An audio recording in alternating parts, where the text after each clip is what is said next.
So in War and Order and in all similar social-based games like it, being in a good alliance is one of the most important things.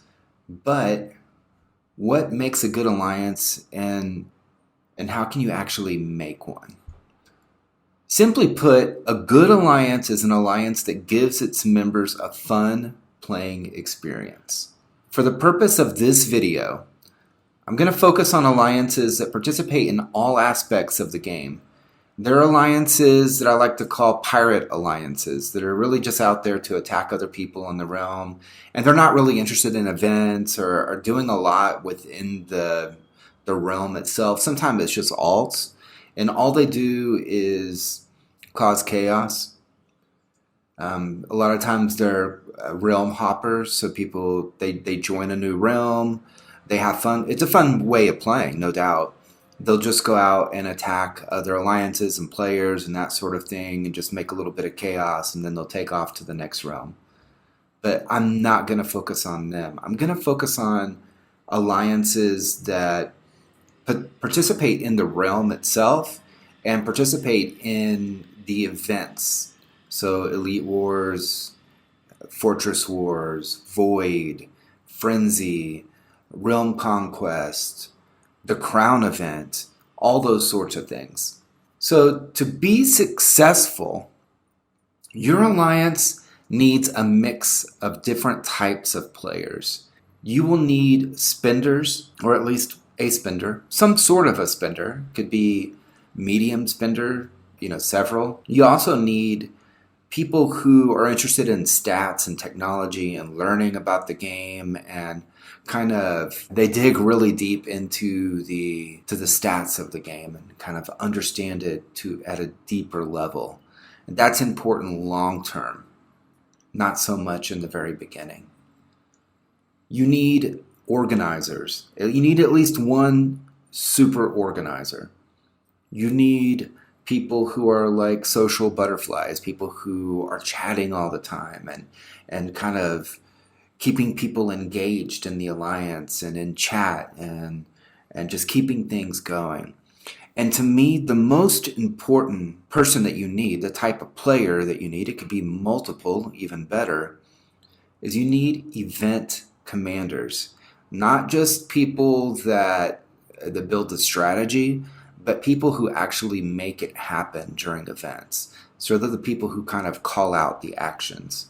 Now let's go over some of the things that you can do within the game itself, and then I'm going to talk more on the theory of leading alliances and leading within games. So you don't necessarily have to have a rank in an alliance. You could be rank 1 and lead the alliance because people follow you, right? A leader is someone that people follow. So let's go and look at some of the basics.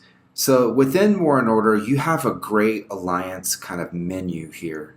So that's what we have right here. And you can go through and you can manage the alliance, and within here you have different types of settings.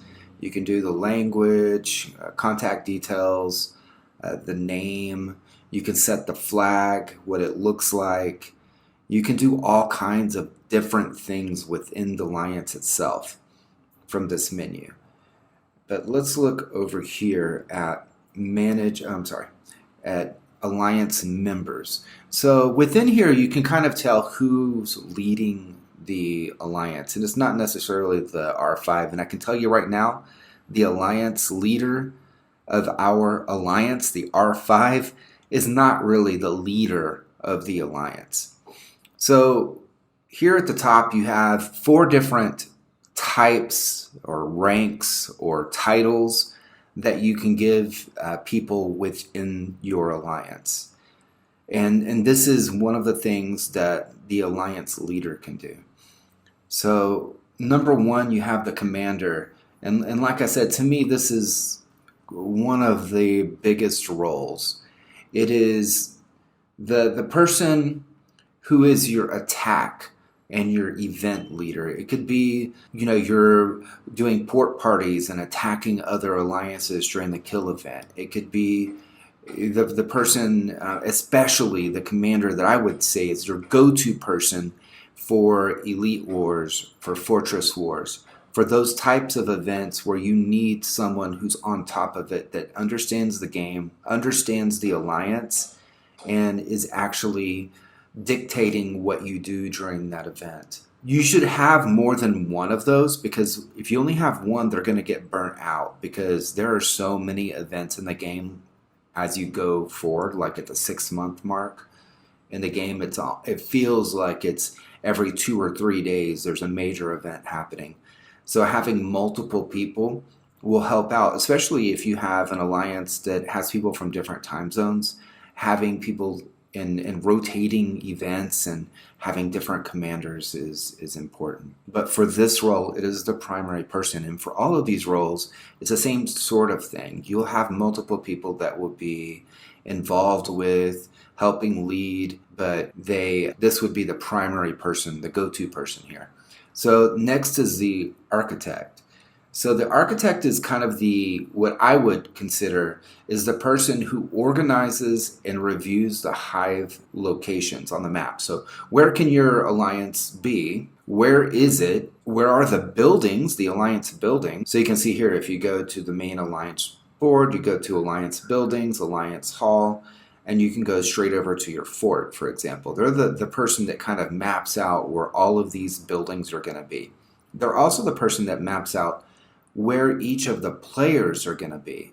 So hopefully there's no holes in the alliance. They're making sure that people are nice and tight in there, that the farms aren't interfering with the hive itself. They're kind of keeping things organized. This is definitely someone who is organized. Then you have, let's go back over here, alliance members. And then you have the recruiter. So the recruiter is the person who is making posts on World Chat. They're maybe even reaching out to specific players. They're handling those questions that are coming in from people about how to get into the alliance. They understand what the needs of the alliance are, like time zones, skills, castle levels that we need, how active someone is, when they're active, that sort of thing. They understand that, and they're out constantly trying to keep the alliance full, or they have some idea, some plan to make sure that we have the right people in the alliance. The diplomat, that's another important role here. The diplomat is the person, and these roles are all, obviously, again, these are the primary people. Usually you have more than one diplomat, but they're the people who is responsible for working with other alliances within your realm and with other alliances outside of your realm as well. They're working on joint strategy. They are working, they would be important if you're doing a merge. They would be talking to the other alliances in the other realms that would be merging. They would be talking to other alliances about how they're doing, what the rules of the realm are, kind of working with them on that, working to make sure that your alliance is doing its best to win, right? Because that's your goal as a leadership group. It's not to make sure that your realm's fun. It's not for any other reason, really. To me, the leadership here is you should be focused on winning events, winning the crown, staying number one in rankings, or whatever it is, right? You should be at the top. That's your goal. And so you should be doing things to reach that goal. And so those are the 4 roles that they give you, the 4 titles your alliance can have. But you also have different ranks. And so let's go through the ranks really quick. You have the alliance leader, the R5. In that case here right now, today, it's me. We do a rotation of leaders. So anybody who's an R4 could be the R5 for a certain given point in time. I'm not always the R5. But an R5 can do different things that R4s and below can't. So an R5 can promote, demote, kick people all the way up to R4. Obviously, they can't kick themselves. So basically anyone. One thing to keep in mind, if you're leaving an alliance and you're an R5, you need to make someone else. You need to transfer leadership to someone else. So that's one of the things that you can do. You can also go in and you can go in to manage alliance settings, and you can change any of this: the name, abbreviation, the alliance notice, contact details, language, etc. You can change the flag design. You can also go through and build any alliance building. You can delete any alliance building as well. You can set the truce settings here for Elite Wars. You can declare war on others here, and you can set the times for Fortress Wars, which we don't have right now, and for other events. Anytime where it's asking you, like, pick a time for your events, that sort of thing, within the interface itself, you need the alliance leader to do that. The R5, the alliance leader, can also set who the king or queen is going to be when your alliance wins the crown. So that's a really, really important role. You need to make sure that that person is active so that they can transfer the crown over to the person who's actually going to be in that role for the 2 weeks. And of course, they have all of the other settings that the R4s and below have. So all the deputies and below. When I say R4, if you look on the left-hand side, you start with member is R1, rank 1, elite 2, officer 3, deputy 4, and it's implied the alliance leader is rank 5. All right, so let's go to deputy. So for deputies, R4, they can promote, demote, kick anyone up to R3. They can't do that to R4 and above. They can invite people to the alliance, which R3 can as well. They can declare and set the truce times on Elite Wars as well, just like your R5. They can do the same thing with other events as well. They can set the technology. If I go here to Alliance Technology, they can set the research priority, and they can do the same thing in the temple here, and they can set what the priority is. They can also use these alliance skills, so they can go in here and actually use them. R4 and above, so deputies and above, can also take items from the item list and add it to the shop so that people can buy them. So if anyone's asking for speed ups or something like that, they would be the ones who would be able to go in and do that. And so, when we were looking here at alliance members and these titles, anyone can have these titles at the top. It doesn't necessarily have to be a deputy, but that's the way that we have it right now.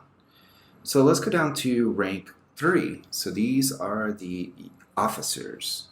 And so the officers can promote, kick, invite people to the alliance. They can demote people R2 and above. So anyone in a rank below theirs. Again, they can invite people to the alliance. That's an important thing. So you have to be at least rank 3 to invite someone else to the alliance. So let's talk a little bit about the theory of leadership in games. I've been leading alliances for a very long time.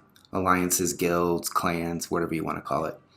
In multiple different games, on desktop, on consoles, and within mobile games, of course. I would say there's different types of leadership styles. You have micromanagers. They are people who kind of have to have control over everything. So whether it be the times that you're going to have Elite Wars, the diplomacy, they're going to set the hive, they're going to handle any problems, any drama within the alliance. They're going to kind of want to do everything. And usually they will burn out over time because it becomes overwhelming, and you can't, if you play like that, it really becomes difficult to actually enjoy the game because you're spending so much time dealing with everything that it takes to manage, up to 100 different players, 100 different people.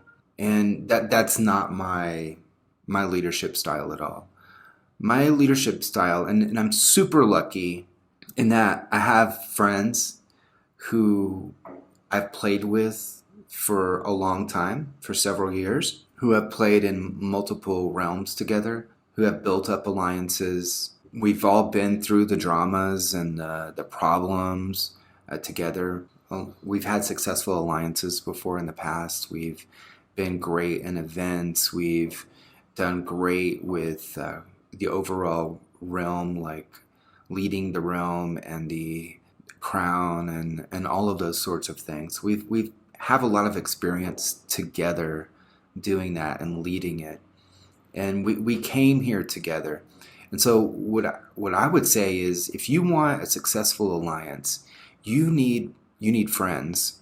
You need people who think like you do, who you communicate well with. So I would say if you're going to start a new alliance, you're going to want to have friends first, right? You're going to want to meet people who fill those roles. Like you have the social butterflies, you have the organizers, you have the event commanders. When you have those, especially those three, and you have a diplomat, like people who are good working with other people, you have those four people.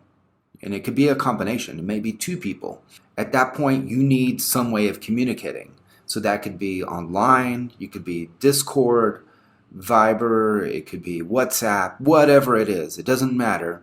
You need a place. You need to define the place or places where you're going to communicate with your alliance. You need to set that up. Then you need to build out like what is your alliance going to be about? Like what do you want to do? What are your goals? Get on the same page with the other people in your alliance, the other leaders. You need to define what each person is going to be responsible for. You don't want to be the micromanager again. It's not going to work. In the long run, it's not going to work. You need people who are working together. And you need a way eventually for people below, like people who just join an alliance, for them to work up into those roles as well. Because over time, people's time that they can give to the game and to the alliance and to leadership comes and goes, right? Someone could get married or have a baby, or maybe school starts and they don't have as much time as they did before. So you need to always be prepared to move people into these roles. But to get that alliance up and running, you need communication tool, you need people. Then you start building up and you need to recruit like crazy, right? Build up. Don't wait. When a realm starts, if what you want to do is have your own alliance, you need to have that going on day 1, not on day 5 even, not on day 10. It becomes more difficult.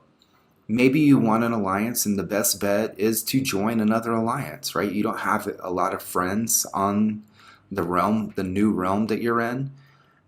The best thing you can do is join an alliance, get some experience leading an alliance in a new realm, in a new alliance, in a brand new alliance, especially if you're starting on day 1. You talk to the alliance leader, you move up, you fill one of these roles, and you do it well, and that's kind of how you build up an alliance.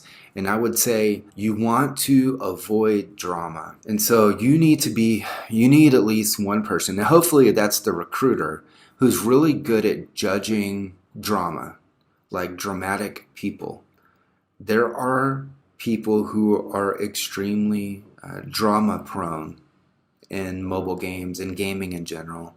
They always want to cause problems. They're always complaining. They're always looking out for themselves. That's another thing. Like, you want leaders who are not just looking for personal accolades. They're not always looking for, how they can win events. It should be about the alliance. And so, when you go over here to rankings and you look at merit, that's an easy one, right? So people who are, especially at the beginning, you can tell pretty quickly people who are more concentrated in themselves. And there's not a huge disparity here, so I'm definitely not calling out anyone in this list. at all, and people move around in alliances as well. But what you can see is you can see someone way ahead of everybody else in merit.